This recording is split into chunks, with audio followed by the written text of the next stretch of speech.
የህወሓት ጦር ለሱዳን ፈጥኖ ደራሽ እጅ መስጠቱ ይፋ ሆነ። ህወሓት ይህንን የሚያረጋግጥ መግለጫ ለሶስተኛ ጊዜ አወጣ። መከላከያ ከፍተኛ የአየር ጥቃት አድርሶብኛል ሲል መግለጫ አውጥቶ የነበረ ህወሓት የድሮን ጥቃት ፈጽመናል ሲል አሳወቀ። ይሁን እንጂ የኢትዮጵያ አየር ክልል 24 ሰዓት እየተጠበቀ እንደሆነ ተሰምቷል። የህወሓት ሜካናይዝድ ጦር ከራያ ጨርጨር ወደ አፋር ተጠጋ። የኤርትራ ጦር አዛዦችና የኤርትራ ሰራዊት ወደ ትግራይ ክልል ዘልቀው ገቡ። ሻዕቢያ ወደ ትግራይ ሲገባ ደማቅ አቀባበል ተደረገለት። ትግራይ ክልልን ወደ ዳግም ግጭት ለመክተት ሙከራ እያደረገ የሚገኘውና በሱዳን የእርስ በርስ ጦርነት ሰራዊቱን በመሸጥ በቀጥታ እየተሳተፈ ያለው ህወሓት እጅ መስጠቱን ያመነበትን መግለጫ አውጥቷል። በኢትዮጵያ መከላከያ ከፍተኛ ድብደባ ተፈጽሞበት ሽንፈት የተከናነበው የደብረጽዮን ቡድን በኢትዮጵያ መከላከያ ሳይሆን በሱዳን ፈጥኖ ደራሽ ኃይል ነው የተመታውት ሲል በመከላከያ የደረሰበትን ሽንፈት ለመከላከል አዲስ ካርድ መዞ ብቅ ብሏል። ጦርነቱ እንደተጀመረ ወዲያውኑ ባወጣው መግለጫ መከላከያ ከፍተኛ የአየር ጥቃት አድርሶብኛል ሲል መግለጫ ያወጣው ህወሓት አሁን ደግሞ እኛም የድሮን ጥቃት ፈጽመናል ሲልም ተደምጧል። ህወሓት እውነት የድሮን ጥቃት ፈጽሟል? ፈጽሞ እስከሆነ ከየት ያገኛቸው ድሮኖች ተጠቀመ የሚለውን እንመለከታለን። በዚህ ያላቆመው ህወሓት ሜካናይዝድ ጦሩን ወደ አፋር በማንቀሳቀስ ላይ እንደሚገኝ የተገለጸ ሲሆን የኤርትራ ጦር አዛዦችና የኤርትራ ሰራዊትም ወደ ትግራይ ክልል ዘልቀው መግባታቸው ስለመሰማቱ አክለን በዝርዝር ይዘን ቀርበናል። ሰላም ውድ የሁሉ ዴይሊ ቤተሰቦች እንደምን አላችሁ? ቻናሉን ሰብስክራይብ፣ ላይክ፣ ሼር እያደረጋችሁ እስከ መረጃዎቻችን ፍጻሜ አብራችሁን ቆዩ። በሀገር መከላከያ ሰራዊት ጠንካራ እርምጃ ተወስዶበት ከባድ ድንጋጤ ውስጥ የሚገኘው ህወሓት ከሸሬና ውጊያ በኋላ ለሶስተኛ ጊዜ ዛሬም መግለጫ አውጥቷል። በኢትዮጵያ መከላከያ ሰራዊት የማያዳግም እርምጃ የተወሰደበት ህወሓት በኢትዮጵያ መከላከያ የደረሰበትን ሽንፈት ላለማመን የሄደበት ርቀት አነጋጋሪ ሆኗል።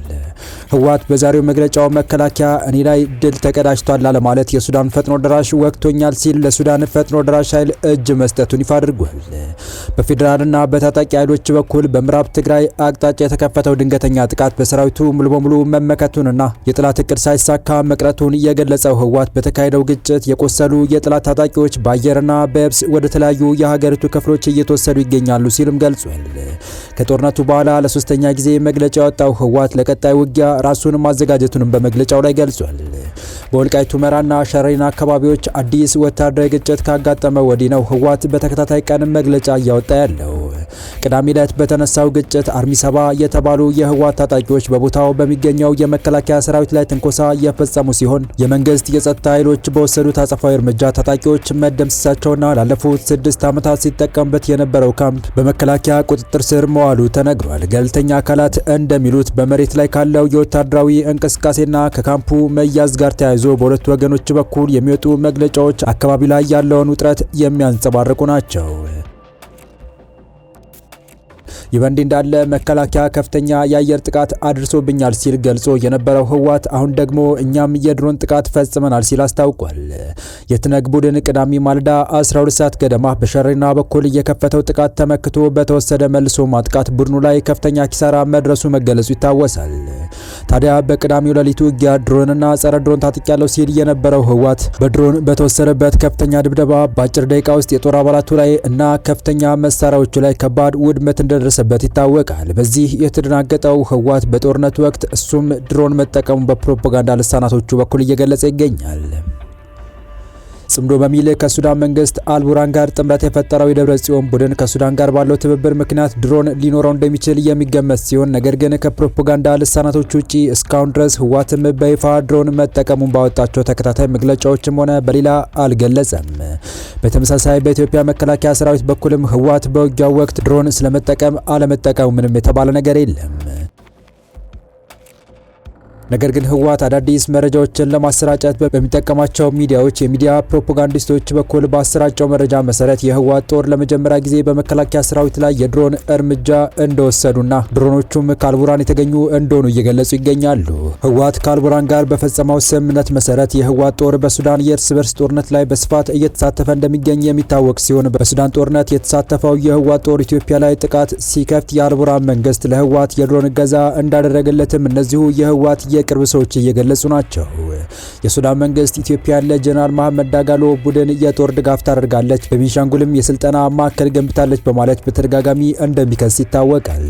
ይህም ያገናኘን ሲል ለከረመው ጀነራል አልቡርሃን ጥሩ አጋጣሚ ነው የሚሉ አንዳንድ የፖለቲካ ተንታኞች የህወሓት ጦር የድሮን ድጋፍ ከአልቡርሃን ጦር ሊያገኝ እንደሚችልም ግምታቸውን እያስቀመጡ ነው። በሸረሪና በተካሄደው ጦርነት የህወሓት ጦር የደረሰበትን ከባድ ምት መቋቋም ከብዶት አካባቢው ለቆ መሸሹ የተገለጸ ሲሆን በህወሓት ቁጥጥር ስር የነበረው የሸረሪና ወታደራዊ ካምፕ በመከላከያ ቁጥጥር ስር መዋሉ በሱዳን አጎራባች ይዞታዎች ላይ ጭምር ውጥረት ማንገሱም እየተገለጸ ይገኛል። ላለፉት 6 ዓመታት የትነግ ዋና ማዝዣና ምሽግ ሆኖ ሲያገለግል የነበረው የሸረሪና ወታደራዊ ካምፕ ከጦርነት በኋላ ሙሉ በሙሉ በሀገር መከላከያ ሰራዊትና በተከዜ ዘብ ኃይሎች ቁጥጥር ስር መዋሉ ምንጮች ገልጸዋል። የስትራቴጂያዊ ካምፕ በመከላከያ እጅ መውደቁን ተከትሎም በሱዳን ጦር ተይዘው በሚገኙ አጎራባች የኢትዮጵያ ድንበር ይዞታዎች ላይ ከፍተኛ ወታደራዊ ጥረት ማንገሱ ታውቋል። በአየርና በእግረኛ ሰራዊት በተደገፈ የተቀናጀ የማጥቃት እርምጃ በተካሄደው በዚህ ውጊያ በትነግ ኃይል ላይ ከፍተኛ ሰብአዊና ቁሳዊ ኪሳራ ማድረስ መቻሉን በስፋት ተገልጿል። በተጨማሪም ቡድኑ ወደ ቀጠናው ተጨማሪ የሰውና ቁሳቁስ ኃይል ለማስገባት ያደረገው ተደጋጋሚ ሙከራም በሰራዊቱ ሙሉ በሙሉ መክሸፉን ከአካባቢ የተገኙ መረጃዎች ያመላክታሉ። ከቦታ የተገኙ ታማኝ የምንጭ መረጃዎች እንደሚያረጋግጡት በግንባሩ በተወሰደው እርምጃ የታጣቂ ቡድኑ የሰውና ቁሳቁስ አቅም መመታት የቻለ ሲሆን ከ195 በላይ የትነግ ታጣቂዎች የተገደሉ ሲሆን ከ176 በላይ የሚሆኑ ደግሞ ከባድና ቀላል የቁስል ጉዳት አስተናግደዋል።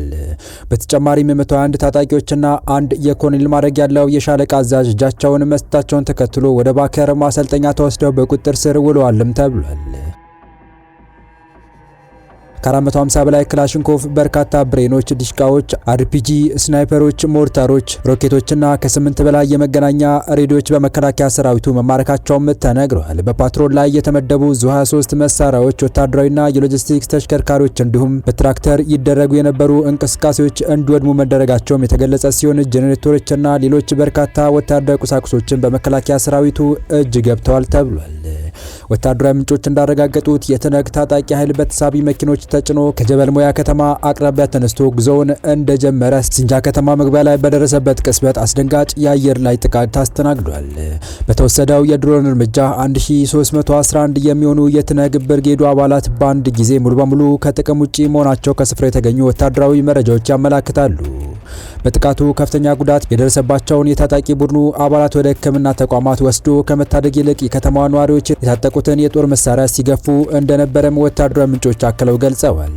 ይህ በእንዲህ እንዳለ ስትራቴጂያዊ የሸረሪና ወታደራዊ ካምፕ በመከላከያ ሰራዊት ቁጥጥር ስር መዋሉ በአካባቢው የነበረው ወታደራዊ የኃይል አስተላለፍ ሙሉ በሙሉ የለወጠው መሆኑም ተመላክቷል። በዚህም ምክንያት ቀደም ሲል በሱዳን ጦር ተይዘው በሚገኙ አጎራባች የኢትዮጵያ የድንበር ይዞታዎች ላይ ከፍተኛ የስጋትና የውጥረት ደመና ማንገሱን ያረጋገጡት ምንጮች ሁኔታዎችን በቅርበት ለመከታተል ወታደራዊ እንቅስቃሴዎችን መጨመራቸውን ጠቁመዋል።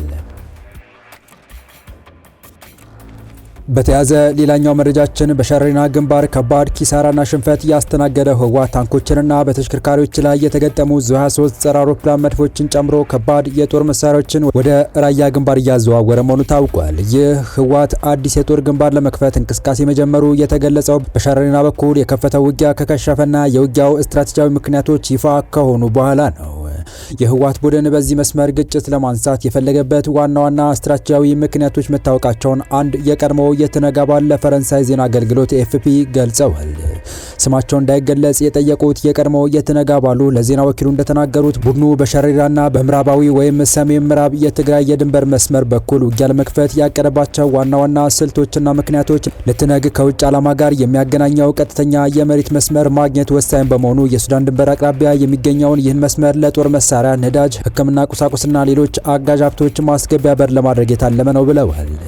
ከሱዳን በኩል ከሚንቀሳቀሱ የአካባቢው ሚሊሻዎችና የሱዳን አማጽያን ጦር ጋር ግንኙነት ለመፍጠር የኃይል ሽግግር ለማድረግ በጂኦግራፊያዊ መልኩ ቅርብ መስመር በመሆኑ ጥቅም ላይ ለማዋል የተደረገ ሙከራ መሆኑን አክለዋል። በሱዳን ውስጥ ካለው የውስጥ ጦርነት ጋር ተያይዞ በድንበር አካባቢ ያለው ቁጥጥር መላላቱ እንደ መልካም አጋጣሚ በመጠቀም በድንበር አቅራቢያ ጠንካራ መሸሸጊያና የማጥቂያ መሰረተ ልማት ለመመስረት ታስቦ የተደረገ ሙከራ እንደሆነ ገልጸዋል። ድንበር አቅራቢያ የሚነሱ ግጭቶች የጎረቤት ሀገራትን ማለትም የሱዳንን ድንበር ስለሚነኩ ዓለም አቀፍ ማህበረሰብና ቀጠናዊ አካላት ትኩረት እንዲሰጡትና ጉዳዩን ዓለም አቀፋዊ ቅርጽ ለመስጠት የታለመ እንደሆነ ጠቅሰዋል።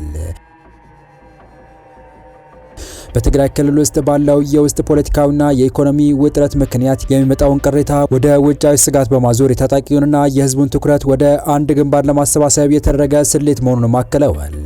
ወታደራዊ እንቅስቃሴ በማሳየት በማዕከላዊ መንግስት ዘንድ ተጨማሪ የፖለቲካ ድርድርና ስምምነት ቦታ ለማግኘት የተደረገ ሙከራ መሆኑን በስትራቴጂያዊ ቦታዎች ላይ ቁጥጥር በማድረግ የፌዴራል መንግስት መከላከያ ሰራዊትና የጸጥታ ኃይሎች በድንበሩ ላይ ያላቸውን የማስጠበቅ አቅም ለመፈተሽ የተደረገ እንቅስቃሴ እንደነበረ የቀድሞው አባሉ አስረድተዋል። የቀድሞው የትነግ አባሉ ለፈረንሳይ ዜና አገልግሎት ባረጋገጡት መረጃ መሰረት በሸረሪና መስመር የተደረገው እንቅስቃሴ በአጠቃላይ የሱዳን የድንበር ኮሪደርን የመቆጣጠር ወታደራዊ የሎጂስቲክስ መስመር የማስፋፋትና በፖለቲካዊ መልኩ የኃይል የበላይነት ለማሳየት የተደረገ ስትራቴጂያዊ ስሌት መሆኑም ተመላክቷል። ይህ በእንዲህ እንዳለ ደግሞ የጦርነት እንቅስቃሴውን ከምዕራብ ትግራይ ወደ ደቡብ ትግራይ ያደረገው ህወሓት በትላንትናው ዕለት ሐምሌ 26 በትግራይ ክልል በጎለም ከዳ ወረዳ ዝባን ሁጻ በተባለ ስፍራ የኤርትራ ሰራዊትና ወታደራዊ መሪዎች በህወሓት አቀባበል እንደተደረገላቸው ተገልጿል። በአካባቢውም በጋራ ወታደራዊ ቅስቀሳ አካሂደዋል። የኤርትራ ሰራዊት በይፋ ሲጨፍርም ታይቷል። ከአካባቢው የተገኙ መረጃዎች እንደሚያመላክቱት በአሁኑ ወቅት በስፍራው የድሮን የስለላ እንቅስቃሴዎችም እየተካሄዱ ይገኛሉ። የተወደዳችሁ የቻናላችን ቤተሰቦች ለአሁኑ ለእናንተ ይመጥናሉ ብታደምጧቸው ታተርፉባችኋላችሁ ብለን የመረጥንላችሁ ዕለታዊ መረጃዎቻችን እስካሁን ያደመጣችኋቸው ነበሩ። በተመሳሳይ ሀገራዊና ቀጠናዊ ጉዳዮች እንዲሁም ዓለም አቀፋዊ የጂኦፖለቲካ ወታደራዊና አነጋጋሪ ክስተቶችን ለበለት ተከታትለን በትኩስ ይዘን እንደምንቀርብ እያሳወቅን የቻናሉ ቤተሰብ ካልሆናችሁ ሰብስክራይብ፣ ቪዲዮ ላይክ እና ሼር በማድረግ ተደራሽነታችን ታሰቡ ዘንድ አክብሮታዊ ግብዣችን ነው። አበቃን። ሰናይ ጊዜን ተመኘን።